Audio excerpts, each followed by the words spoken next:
Welcome back. Well, our next guest is quite inspiring, especially if you want to write a book. She's a radiologist by day and an award-winning medical fiction writer by night. Dr. Heather Frimmer draws from her extensive experience in her career to inspire her passion for storytelling. Her third medical fiction novel, you can see it there, Always Hope, is available right now. We are thrilled to have her joining us in the studio. Heather, so nice to see you. Congratulations. Thank you very much. Yeah, I think this is so fascinating. So you're a radiologist by day. So when we read a book about Always Hope, in one way it's a great story, but you want to raise awareness about breast cancer. Right. I mean, my first book was about breast cancer, and that was my inspiration. I wanted people to understand sort of what the journey is like when you're diagnosed with breast cancer from the inside. And then I sort of branched out from there with my subsequent books to talk about other aspects of medicine as well. Yeah. So, I mean, has anybody ever said you're like the Shonda Rhimes of the written world?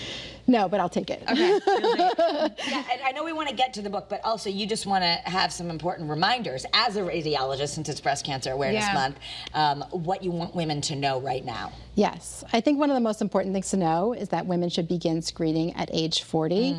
And that is the recommendation from multiple different societies, including the Society of Breast Imaging, the American Cancer Society, and many others.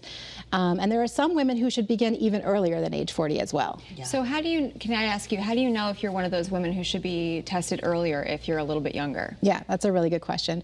So women should know their family history, if anyone in their family has ever been diagnosed with breast cancer, especially first-degree relatives. So like mother, sister, etc.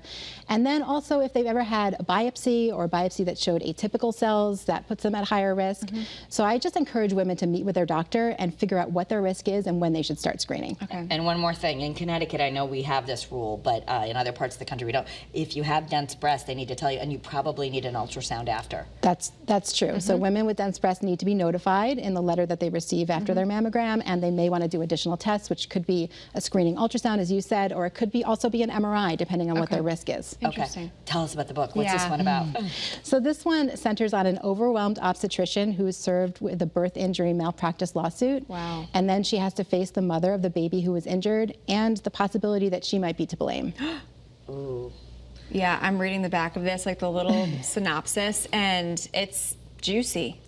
Yeah, I mean, there's a lot in the book. It goes through a lot of different topics, and ultimately is hopeful, but really there's a lot in there. I think your story, as an author myself, it's pretty inspiring, because people go, how do you have time to write a book? People think that, oh, it means you're going to live on a mountain for 2 years and write this book and become famous for it. It's really like writing for you. It must be a daily thing. You have to balance it with your day job. What's your process like? I really just have to fit the writing in between all the other things. My day job, taking care of my children, all the other things. But really, it's a passion for me. I love it, and it's like a way for my creative side to be exercised. It's really so something. It's almost stress relief. Yeah, in a way, I was going to say probably like an escape for you. Because your job must be very difficult at times. Absolutely, absolutely. And the writing is very difficult in a different way. So it's a different challenge. You know? So I was flipping through. It looks like each chapter is from the perspective of a character, right? So you go back and forth. So I have three perspectives. One is the obstetrician, one is the mother of the baby, and the third perspective is the mother's attorney, the attorney that she hires to sue the doctor. And so they each have their own journey throughout the book. Yeah, and I mean, you really have the chops behind this, okay? So you've graduated from Cornell, you've worked in all of these amazing hospitals with Yale, with others. So is the information we're getting also, at least the medical information, that part's true?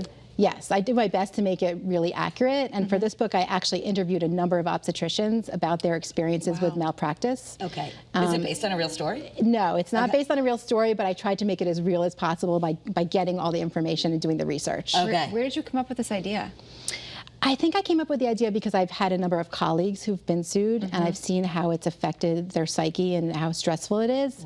And I really want to explore that from all sides, not just from the patient's perspective, but from the doctor as well. Wow.